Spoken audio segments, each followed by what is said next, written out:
ये एक्सरसाइज 1.2 का question number 1 है। Which of the following are examples of the null set. Null और empty set को 5 से रिप्रेजेंट करते हैं या करली ब्रैकेट में नो एलिमेंट। नल या एम्प्टी सेट वो सेट होते हैं जिनमें एक भी एलिमेंट लाई नहीं करता है। तो अब हमें इनमें से एक एक करके नल और एम्प्टी सेट को यहाँ पे सर्च करना है, डिफाइन करना है। चलो शुरुआत करते हैं। First, set of odd natural number divisible by 2। क्या कोई नेचुरल नंबर है जो 2 से डिविजिबल होता है? ऑड, फर्स्ट का मैं फर्स्ट करा रहा हूं।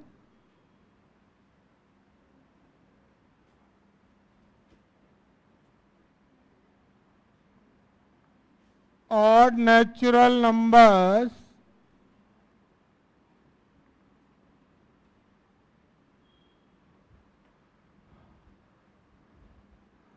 are not divisible by 2. Therefore it is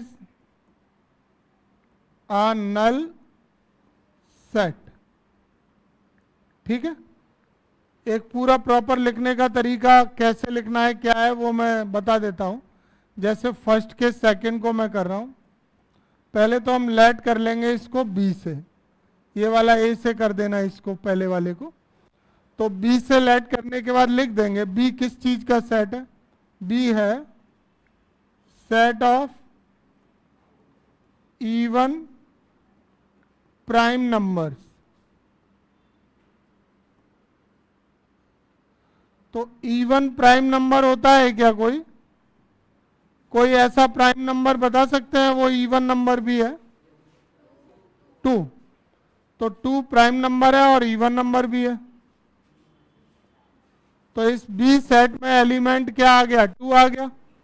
और अगर एलिमेंट 2 आ गया तो क्या ये नल सेट है? Therefore B is not a null set. क्या ये बात समझ में आई सभी स्टूडेंट्स को? इन्होंने कहा set of even prime number. Even prime number होता है 2। 2 is the only even prime number, और कोई भी इवन नंबर प्राइम नहीं होता है। तो बी में एलिमेंट क्या आ गया? 2। और बी में एलिमेंट 2 आ गया तो ऐसे एलिमेंट, ऐसे सेट जिसमें एलिमेंट होते हैं, क्या वो एम्प्टी सेट या नल सेट हो सकता है? नहीं। तो इसलिए लिखा है कि B is not a null set. Clear है? सिंपल सी बात है।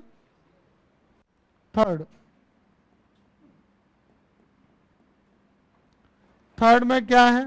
थर्ड को मैं सी सेट ले लूंगा। सी सेट में हम क्या लिखेंगे? x such that x is a natural number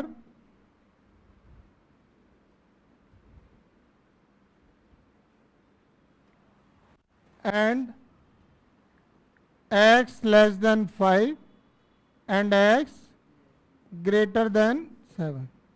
क्या कोई ऐसा नेचुरल नंबर है जो लेस देन 5 भी है और ग्रेटर देन 7 भी है?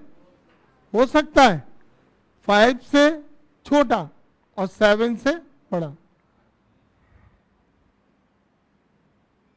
There is no natural number which is less than 5 and greater than 7।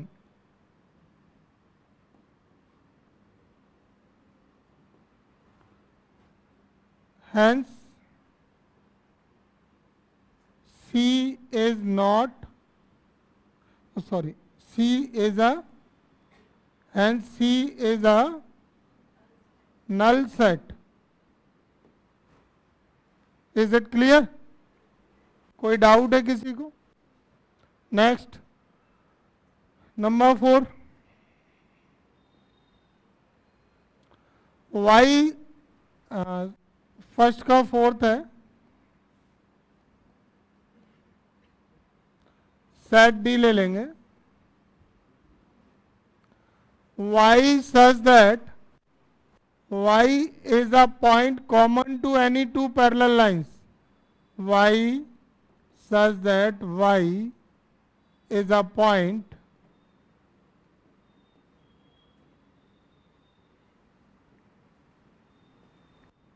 common to any two parallel lines.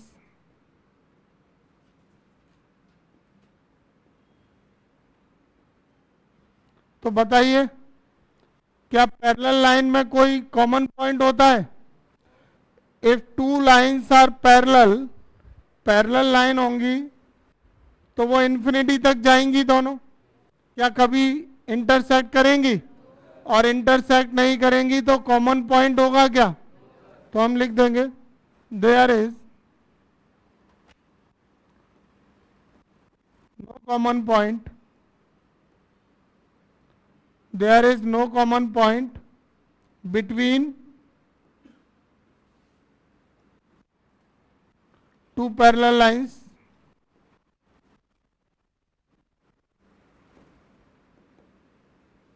Hence D is a null set. ठीक है, ये समझ में आ गए फर्स्ट के ऑल फोर पार्ट, जिसमें हमको ये बताना था कि वो नल सेट है या नहीं है। तो नल सेट वो सेट होते हैं जिनमें कोई भी पॉइंट नहीं होता है, जिनमें कोई भी एलिमेंट नहीं होता है, ऐसे सेट को क्या बोलते हैं? नल सेट बोलते हैं। तो इसमें हमने जो एग्जाम्पल देखे तो उन्होंने जो लैंग्वेज दी थी उसके अकॉर्डिंग हमने सेट बना के देखा। अगर सेट में एलिमेंट आया तो वो नल सेट नहीं है, और सेट में कोई भी एलिमेंट नहीं आया तो it means that the set is a null set. Clear हो गया? ठीक। सेट आर फाइनाइट और इनफाइनाइट। तो यहाँ पर कुछ सेट्स गिवन है और उनको हमें रीड करके और उसके अकॉर्डिंग वैल्यूज समझ कर ये देखना है कि वो फाइनाइट होगा या इनफाइनाइट होगा। तो अगर इसमें ऐसे नंबर आते हैं जिनकी काउंटिंग हो सकती है, लिमिटेड आते हैं, तो वो फाइनाइट सेट होंगे। और अगर कोई ऐसा सेट बन रहा है कि उसमें एलिमेंट बनते ही जा रहे हैं, लिखते ही जा रहे हैं, उनकी काउंटिंग कभी भी एंड नहीं हो रही है, अनलिमिटेड है, अनकाउंटेबल है, तो उसको हम क्या कहेंगे कि वो इनफाइनाइट सेट है। इतनी बात क्लियर है? फर्स्ट में क्या लिखा है? The set of months of a year. कैसा सेट है ये? Finite set. सब जानते हैं ये फाइनाइट सेट है। 1 2 3 डैश डैश डैश, ये कैसा है? इनफाइनाइट सेट है। क्यों है? क्योंकि ये इन्फिनिटी तक जा रही है ना टर्म, तो ये इनफाइनाइट सेट है। थर्ड वाला बताइए, 1 2 3 अप टू 100, ये finite set.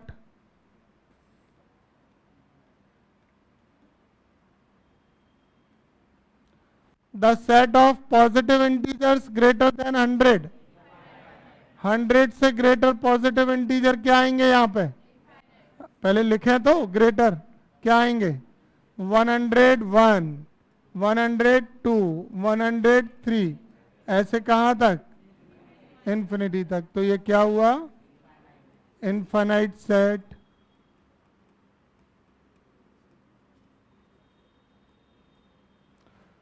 The set of prime number less than 99, तो 99 से लेस प्राइम नंबर अगर हम लिखेंगे इसमें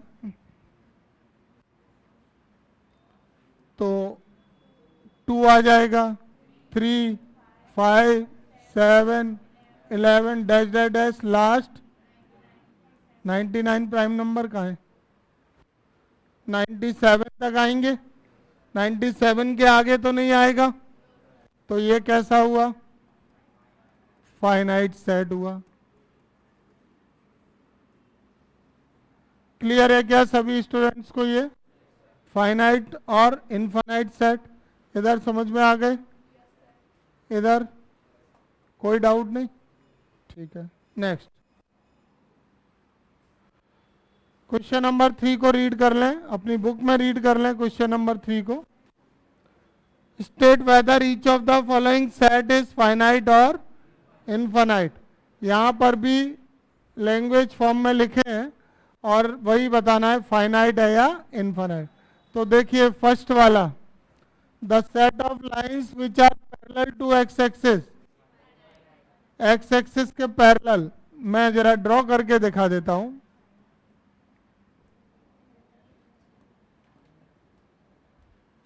देखो ये एक्स और वाई एक्सिस हमने ड्रॉ कर लिए। अब अगर हमको एक्स एक्सिस के पैरेलल लाइन ड्रॉ करनी है तो एक्स एक्सिस के पैरेलल लाइन कितनी बनेंगी?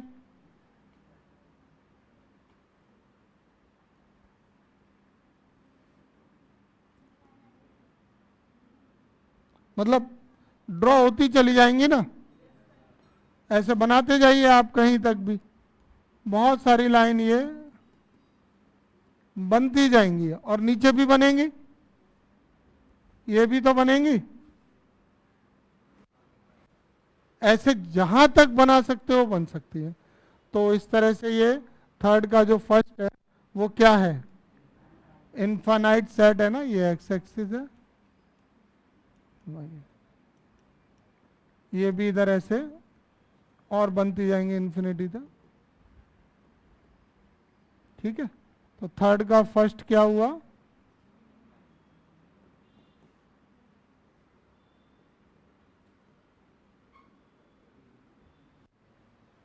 Next, the set of letter in the English alphabet, set of letters in the English alphabet.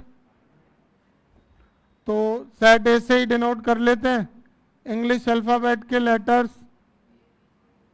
Up to कहां तक?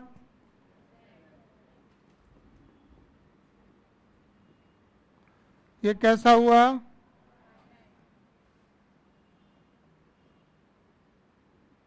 Finite set.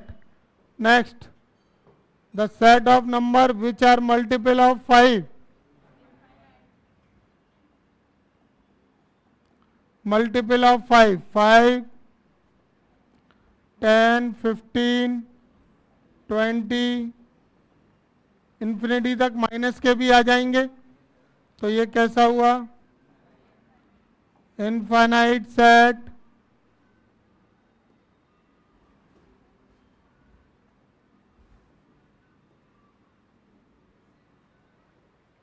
नेक्स्ट, नंबर 4 कैसा है? Set of animals living on the earth. ये finite होगा या infinite होगा?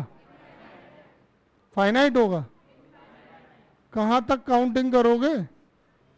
Animals में तो सब आते हैं, बहुत सारे। अरे on the earth, under the earth, है ना, और वाटर में, स्पेस में, बहुत सारे होंगे। इसका क्या होना चाहिए बताओ तुम अपने हिसाब? इनफाइनाइट होना चाहिए, अनकाउंटेबल है, तो ये इनफाइनाइट सेट होगा।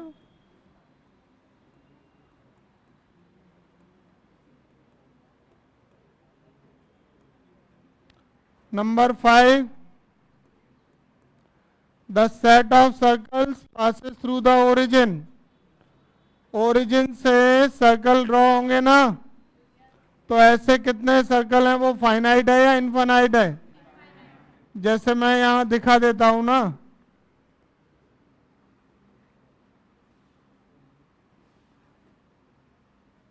ये ओरिजिन हो गया। अब यहां से हम सर्कल बनाएंगे,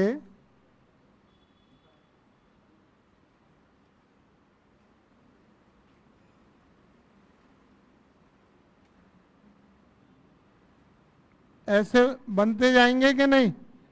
बहुत सारे बनेंगे। बहुत सारे बनेंगे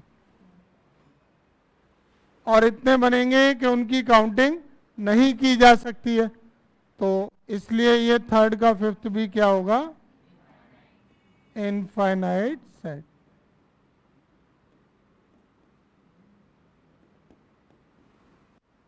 समझ आ गया? कोई डाउट है? क्लियर है सभी को?